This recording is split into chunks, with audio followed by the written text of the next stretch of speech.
Every asylum case we're involved in is really about ensuring that someone is out of harm's way. But this case, for me, is about much more than that. It's about an extraordinary family.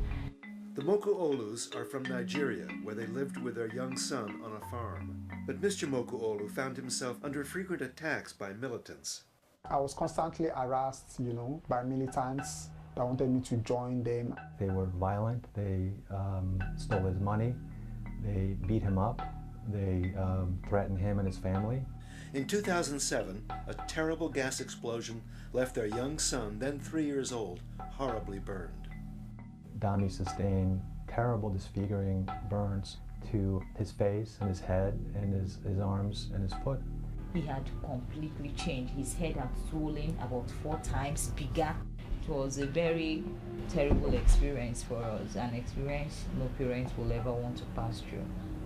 They eventually made their way to Doctors Without Borders and eventually found a sponsor here in the United States that sponsored them to come here and get medical help for Dami.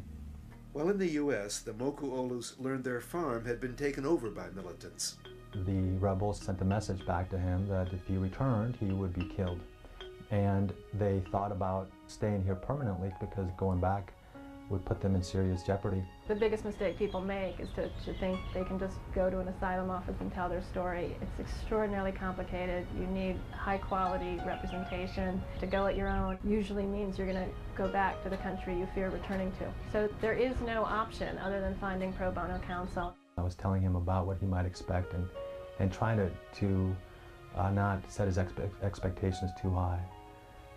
And when I told him about how I saw it playing out, and as he sat back and looked at me and he said, "We will win tomorrow," that was really just an extremely inspiring moment for me. They picked up their decision, which was a letter, and the letter said that they had been granted asylum, which means that they could stay here, work here, and start a new life. There's no words that can describe how we feel, when you know that you are safe, your life is not only your life alone, but you and your family. It's always is a kind of feeling that enough words cannot really describe. We are really, really happy and excited.